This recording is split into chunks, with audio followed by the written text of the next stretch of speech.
Saúdo os irmãos com a paz do Senhor. Amados irmãos, espero bem do fundo do meu coração que esta mensagem e experiência que participo a vós venha servir-vos de estímulo, elevo espiritual nesta ferrenha e árdua luta que atravessamos ao lado do nosso Senhor Jesus Cristo. O único objetivo de alcançarmos a nossa salvação. Tal como João na ilha de Patmos recebeu de Cristo uma visão da parte de Deus.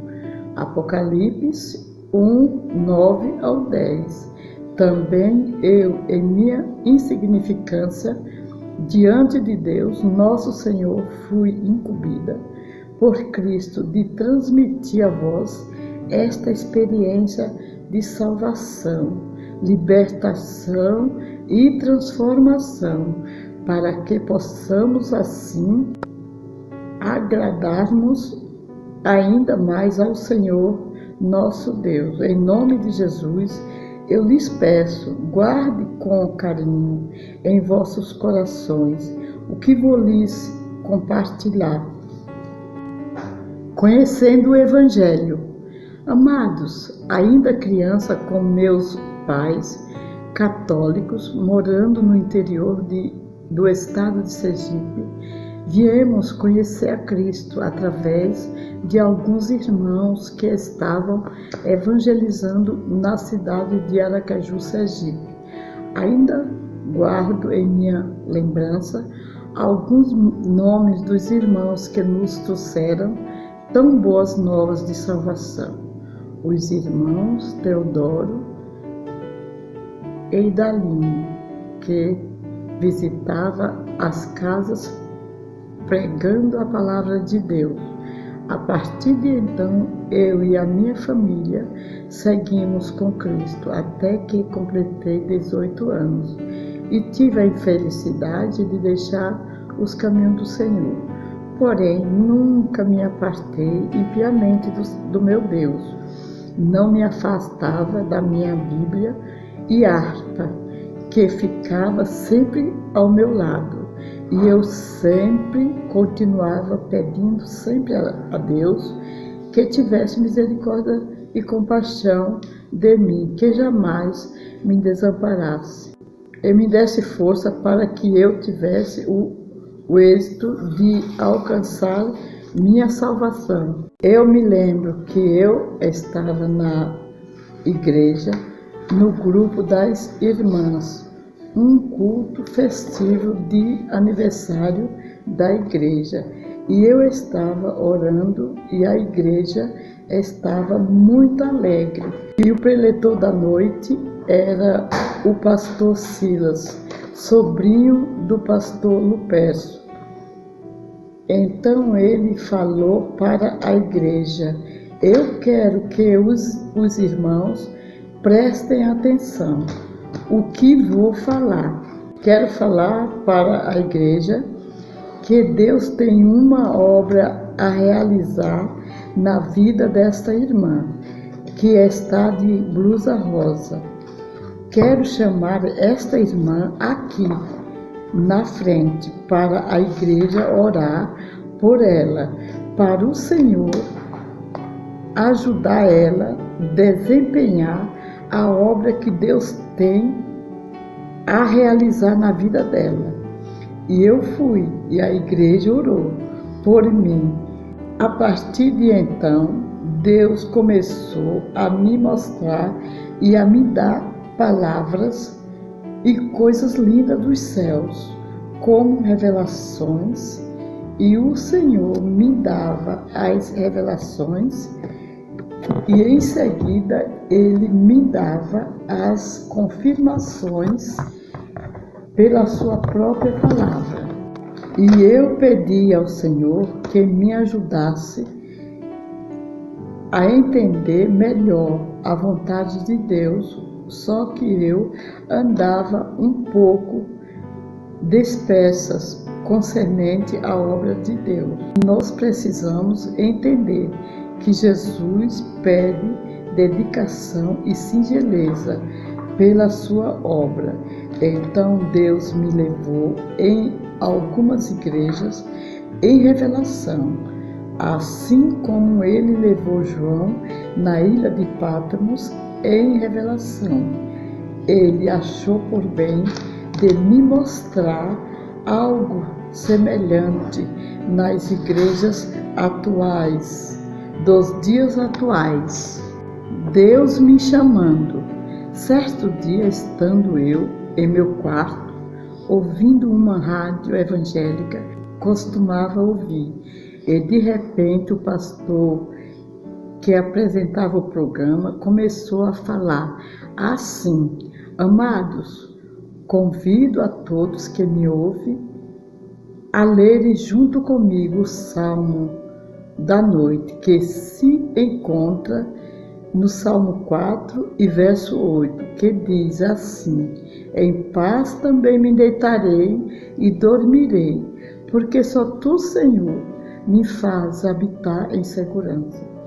Ouvindo essas palavras sozinha em meu quarto, comecei a chorar, percebendo então que o Senhor Jesus estava me chamando e mais estava cuidando de mim. Contudo, eu continuava afastada de comunhão com a igreja. A palavra que ouvi passou a se fazer presente nos meus pensamentos, constantemente, aguçando assim o forte impeto que já habitava em meu coração e de me fazer voltar a Cristo Jesus. Estas palavras, Salmo 4, verso 8, falava tão forte em mim que acabei não resistindo, voltei para Cristo aos meus 20 anos de idade.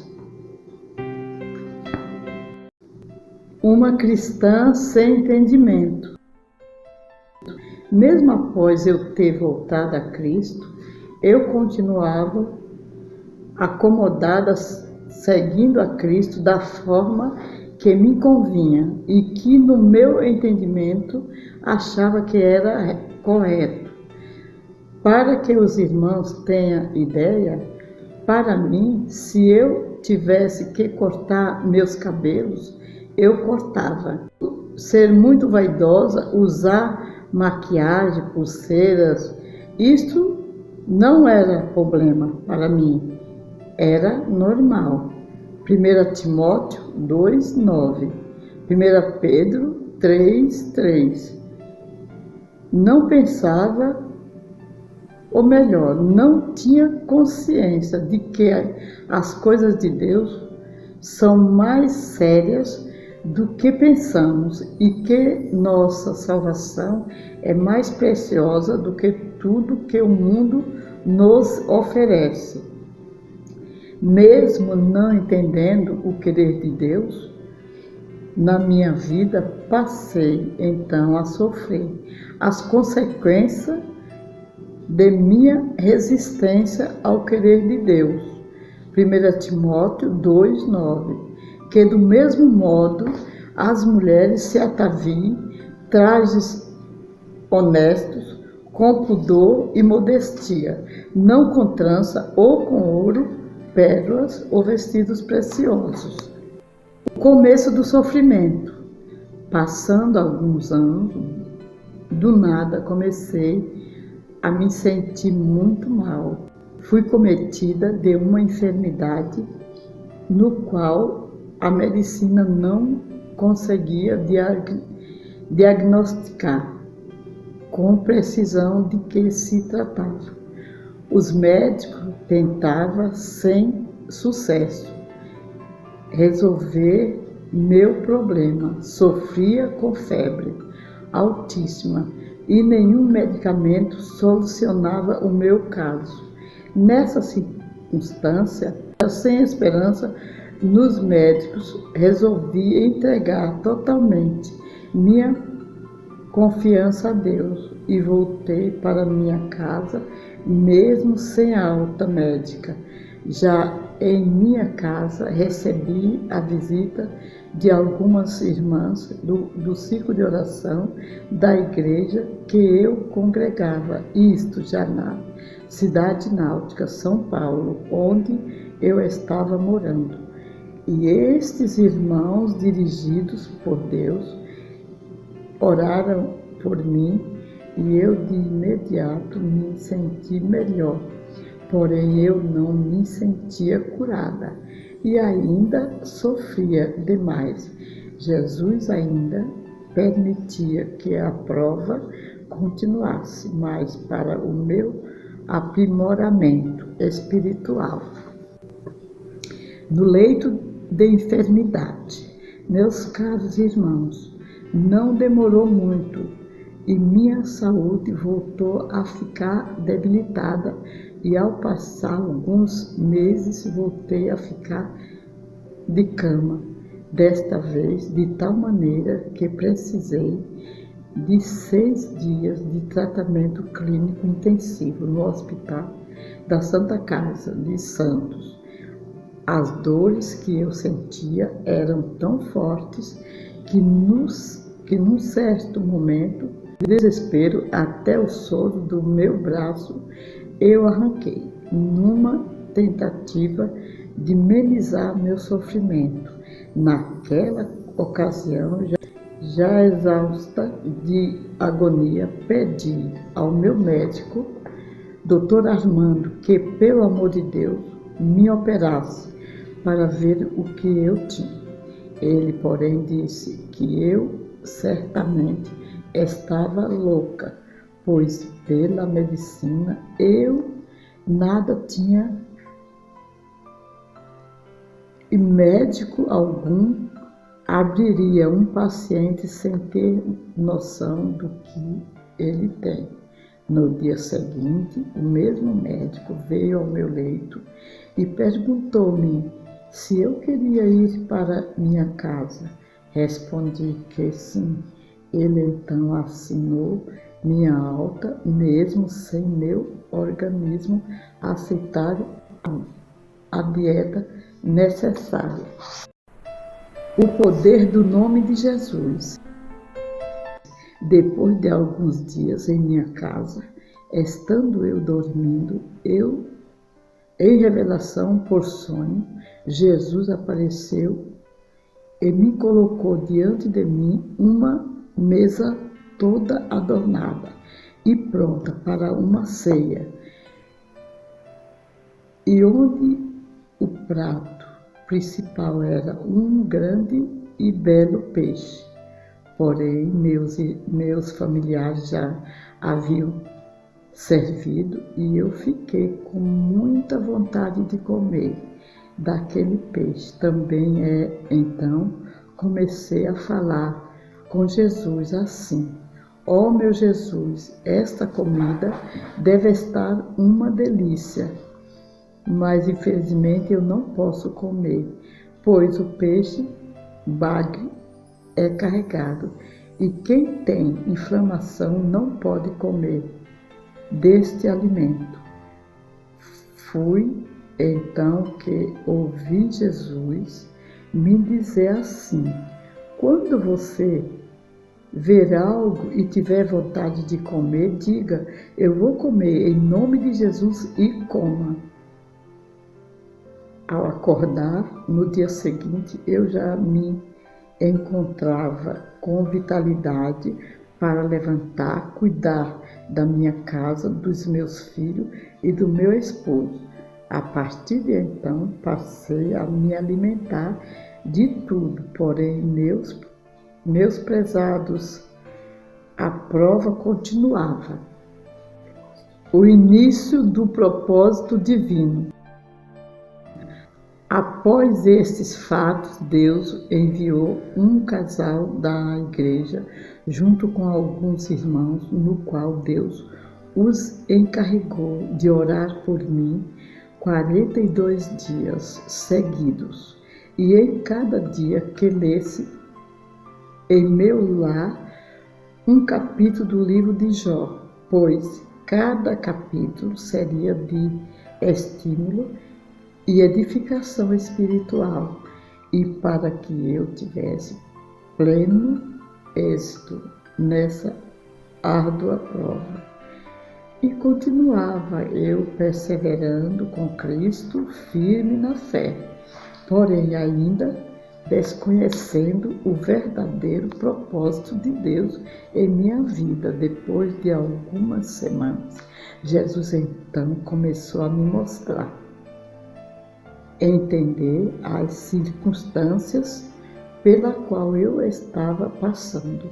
Por revelação em sonhos, Jesus me levou em várias igrejas e em cada uma delas mostrou-me situações distintas na forma de reverência a Deus, bem como no ato de cultuar a Deus. Vaidade na igreja. Em uma das igrejas que cheguei, as irmãs estavam cultuando a Deus, porém a igreja era muito liberal, de forma que as mulheres se trajavam com excesso de glamour, com muitos enfeites nas cabeças, pescoços e pulsos, por roupas muito resplandecentes, e ali naquela igreja havia uma ausência total de reverência. Uma das jovens daquela igreja, muito vaidosa e com muitos adornos, começou a falar em línguas estranhas. E naquele momento, uma das irmãs do ciclo de oração perguntou a uma outra irmã que fazia presente e que a jovem tinha. A outra irmã então respondeu que ela estaria tomada pelo Espírito, e a outra irmã anterior então exclamou: mande imediatamente que ela tire isso, os enfeites. Foi então que o Espírito Santo me fez entender que se faz necessário que sua amada igreja esteja totalmente despida de vaidades. 1 Pedro 3,3. O enfeite delas não seja o exterior, no frisado dos cabelos, no uso de joias de ouro, na compostura de vestidos. Em seguida, fui levada a outra igreja e lá notei também que todas as irmãs cultuavam a Deus. Era uma igreja sem vaidade, todos prestavam culto a Deus de forma ordeira e plausível e aprazível, com muita reverência. Algumas das irmãs que faziam parte daquela igreja ansiosamente aguardavam a oportunidade para falar do amor de Jesus, quando o dirigente daquela congregação olhou para o relógio e disse às irmãs que não havia mais tempo para as oportunidades. Logo pude entender que Deus nos alerta, nos pede e nos cobra o testemunho de seus feitos e bênçãos que Ele nos tem concedido, e que não deixemos para amanhã o que podemos fazer hoje. 2 Timóteo 4,2. Que pregues a palavra, instes a tempo e fora de tempo, redagas, repreendas, exorte com toda a longanimidade e doutrina, sem reverência a Deus. A seguir fomos a outra igreja, e ao entrar, assentei-me em um banco perto da porta, e ali fiquei, cultuando a Deus. Mas naquela igreja A desordem e a irreverência eram visíveis. Aquele povo não prestava atenção ao culto, enquanto um cantava ou pregava. A movimentação de pessoas não parava. Andavam de um lado a outro, sem parar. Fiquei muito inquieta com a situação, quando de repente vi várias pessoas, homens, mulheres e crianças, que iam à frente do altar. Eles começavam a caírem e seus dentes cresciam de forma assustadora. Vendo aquela cena, levantei-me e saí para fora da igreja, mas o Senhor Jesus me fez retornar e então comecei a clamar a Deus. Quando então comecei a ouvir grandes clamores e lamentos que saíam do altar, bradando assim: ó Jesus, ó Jesus, ó Jesus. Foi então que aquelas pessoas foram todas exterminadas e saíam daquele lugar em que elas estavam uma intensa fumaça, como o mesmo que sacudir ao ar um saco de cal. 1 Coríntios 14, 40. Mas faça-se tudo com decência e ordem. Tito 1:10, porque há muitos desordenados. Lugar chamado de oração. Em seguida fui levada a outra igreja, e estando entanto era imensa, e o que mais me chamava a atenção era o belo coral.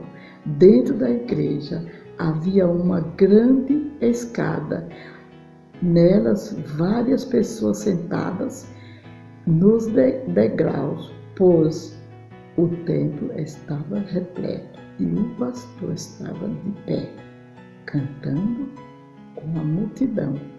Entrei com muita reverência, pois o comportamento do povo daquela igreja era impressionante.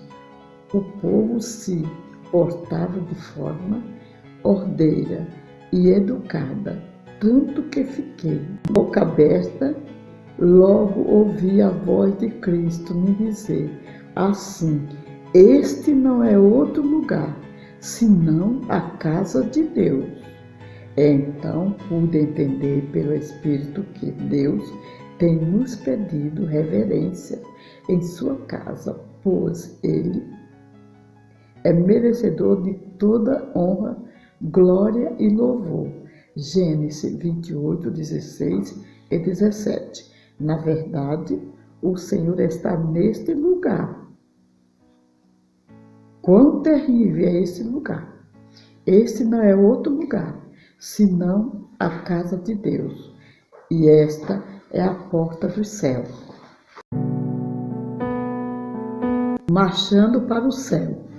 Após esta experiência relatada e vividas por mim nessas igrejas, Deus colocou à minha frente um grupo de irmãs que se trajavam com roupas modestas e com pudor. Não tinham enfeites nas cabeças ou em qualquer outro lugar. Suas vestes eram abaixo dos joelhos, e aquelas irmãs de cabeça erguidas ao céu exclamavam assim: assim vamos orando, marchando e cantando, até chegar lá no céu. Logo entendi pelo Espírito que Deus estava ensinando a nós, suas servas, e exigindo que não devemos fazer uso de trajes masculinos pois em uma dessas igrejas que Cristo a me mostrou, havia mulheres usando franja em seus cabelos e entendi que Deus não estava se agradando. Credo, isso é idolatria.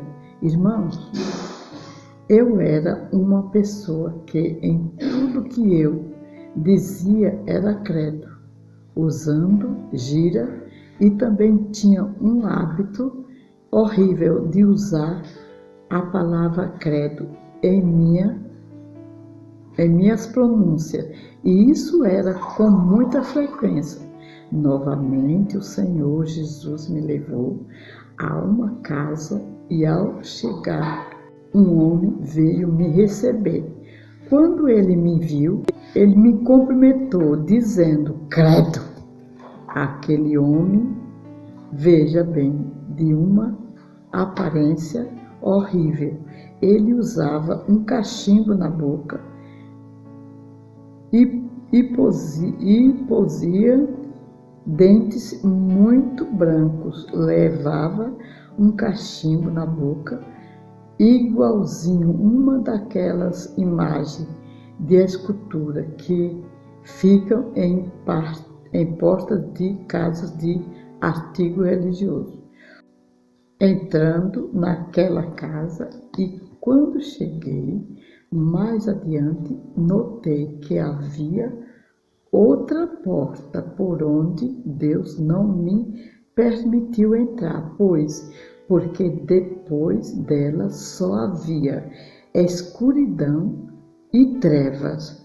De lá eu só ouvia som de vozes, gritando: credo, credo. Desesperada, eu gritei: meu Deus, isto é idolatria. Claramente Deus me fez entender que a palavra credo inclui idolatria. E acreditem, muitos crentes ainda andam constantemente a pronunciando. 1 Coríntios 10, 1, 14. Portanto, meus amados, fuja da idolatria. Os trabalhos da casa de Deus. Mesmo com essas experiências, eu continuava acomodada em relação aos trabalhos da igreja, como, por exemplo, a escola dominical, círculo de oração. Foi então que Jesus, numa tarde, estando eu dormindo, o Senhor me levou por revelação em sonho na igreja em que eu congregava, e era o horário de escola dominical. Então, uma irmã que ali estava aproximou-se e perguntou-me: você esteve na oração hoje? Eu respondi: não. Ela continuou: venha à frente que vamos orar por você, e na próxima vez eu vou te ajudar. Entendi que Deus mais uma vez estava me despertando e me chamando para os trabalhos da sua casa, mas que isso me chamando para transmitir e alertar aos que estão acomodados e esquecidos da obra que Jesus nos tem responsabilizado. Hoje, agradeço a Deus por esse despertamento, e quando estou quase a esquecendo, o Senhor, pelo seu Espírito, me faz recordar, e por isso que prego a palavra de Deus e incentivo a todos para que prossigam nesta jornada. Precisamos estar firmes na obra de Deus e atento ao seu querer.